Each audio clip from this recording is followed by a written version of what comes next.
Hello दोस्तों, स्वागत है आपका अपने YouTube चैनल क्वीन फ्लिक्स पर। मैं आपकी दोस्त और होस्ट समायरा। चलिए कहानी को शुरू करते हैं। ब्राइड ऑफ चकी 1998 की हॉरर कॉमेडी फिल्म है जो रॉनी यू द्वारा निर्देशित और डॉन मैंसिनी द्वारा लिखित है। यह चाइल्ड्स प्ले फिल्म सीरीज की चौथी फिल्म है और चाइल्ड्स प्ले 3 1991 की अगली कड़ी के रूप में काम करती है। फिल्म की शुरुआत एक न्यूज़पेपर की हेडलाइंस दिखाते हुए होती है जिसमें चार्ल्स ली रे, जिसको चकी के नाम से भी जाना जाता है, की हत्या हो चुकी है। आगे जाकर सीन शिफ्ट होता है और हम एक लड़की दिखाई जाती है जिसका नाम टिफनी होता है। टिफनी एक पुलिस ऑफिसर के द्वारा एक डॉल का बंदोबस्त करती जो दिखने में काफी डरावनी होती है। तो जैसा कि हर किलर की आदत होती है कि काम हो जाने के बाद कोई सबूत नहीं छूटना चाहिए, वैसे ही टिफनी ने ऑफिसर से डॉल लेके उस ऑफिसर को मार दिया। बाद में दिखाया जाता है कि टिफनी, जो कि सीरियल किलर चकी की गर्लफ्रेंड थी, वो चकी की आत्मा को वुडू के काले जादू की मदद से चकी की आत्मा को उस डरावने डॉल में डाल देती है। इसी बीच टिफनी का एक फ्रेंड टिफनी के घर आता है और वो टिफनी से फ्लर्ट करता है, मगर इस बात से अनजान की चकी भी उसे देख रहा है। वो फ्रेंड जब तक अपनी हद पार करे, चकी टिफनी की उस दोस्त की हत्या कर देता है जिसमें टिफानी ने भी पूरा साथ दिया।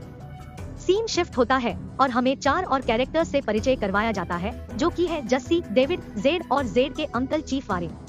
डेविड जेड को लेने जाता है मगर वो अपने फ्रेंड जस्सी की हेल्प कर रहा होता है जो कि जेड का बॉयफ्रेंड होता है, मगर यह बात बाद में अंकल वॉरेन को पता चल जाता है और वो जेड को जबरदस्ती वापस ले जाते हैं। सीन शिफ्ट होता है और हमें दिखाया जाता है कि टिफनी चकी से शादी करने की जिद करती है, मगर इससे न खुश होकर चकी उसका मजाक बनाता है और इससे चिढ़कर टिफनी चकी को एक पिंजरे में कैद कर देती है और बाद में चकी मौका देखकर टिफनी को मार देता है। इसके बाद चकी टिफनी की आत्मा को भी एक डॉल में कैद कर देता है और इस मौके पे आके अब टिफनी और चकी दोनों को ही 2 नए शरीर की जरूरत है, इसलिए वो जस्सी, जो कि उससे पड़ोस में ही रहता है, को $1000 देने का लालच देके फोन पे सारी प्लानिंग बताती है कि मेरे 2 डॉल्स को कब्रिस्तान तक छोड़ आओ और पैसा कमाओ। इस बात से खुश होके जस्सी जेड को कॉल करके घर से भागने का प्लान करते हैं और उसको टिफनी के ऑफर के बारे में बता के घर से भाग जाते हैं, मगर इसकी भनक अंकल वॉरेन को हो चुकी थी। इसी वजह से वो भी उन दोनों का पीछा करते हैं और जब जस्सी और जेड एक जगह रुककर किसी काम से वेन छोड़ के जाते हैं तब अंकल वॉरेन उनकी वेन में तलाशी के लिए घुसते हैं, मगर चकी और टिफनी का प्लान खराब न हो जाए इस वजह से वो अंकल वॉरेन को वेन के अंदर मार के छुपा देते हैं। आगे जाके जस्सी और जेड एक चर्च में शादी कर लेते हैं और एक मोटेल में जाके स्टे करते हैं।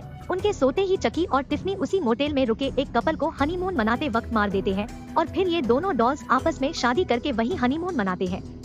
सुबह होते ही इस हत्या के बारे में जस्सी और जेड को पता चलता है और वो दोनों ही डर के मोटेल छोड़ के भाग जाते हैं। बाहर निकल के उनको डेविड मिलता है और वो बताता है कि अंकल वॉरेन लापता है। ट्रैवल करते समय डेविड अंकल वॉरेन की लाश डेविड वेन के अंदर देख लेता है और जस्सी और जेड पर शक करके उनको गन पॉइंट पे रख के दोनों को पुलिस के हवाले करवाने लगता है। तभी टिफनी और चकी अपना असली डोल वाला रूप दिखा देते हैं, जिससे डर के डेविड वेन से दूर भागते में एक ट्रक के टकरा कर मारा जाता है और अब दोनों डॉल्स उन दोनों को गन पॉइंट पे रख के कब्रिस्तान जाने को बोलती है, जिसके बाद वो कब्रिस्तान के लिए चलते हैं। कब्रिस्तान जाते वक्त जस्सी और जेड टिफनी और चकी को उकसा के उन दोनों के बीच झगड़ा करवा देते हैं और इसका फायदा उठाकर जस्सी चकी को धक्का मार देता है और जेड टिफनी को, मगर इसकी वजह से उनकी वेन का एक्सीडेंट हो जाता है।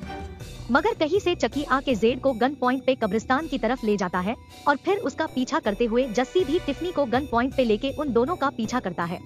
वहाँ पहुँच के चकी और जस्सी एक दूसरे को अपनी गर्लफ्रेंड को एक्सचेंज करने की डिमांड करते हैं, मगर यह चकी धोखा करके जस्सी को चाकू मार देता है और जेड को बेहोश कर देता है और अपने कब्र से तावीज निकल के अपनी और टिफनी की आत्मा को जस्सी और जेड के शरीर में डालने ही वाला होता है। तभी वहाँ पुलिस आती है और चकी का ध्यान भटकता है और इसका फायदा उठा के जस्सी चकी को कब्र के गड्ढे में धक्का दे देता है और जेड यह गन लेके चकी को गोली मार देती है और ये सब पुलिस ऑफिसर के सामने की घटना होती है, जिसकी वजह से पुलिस को जो जस्सी और जेड पे लगे मर्डर के इल्जाम थे वो हटा दिए जाते हैं और यही मूवी खत्म हो जाती है।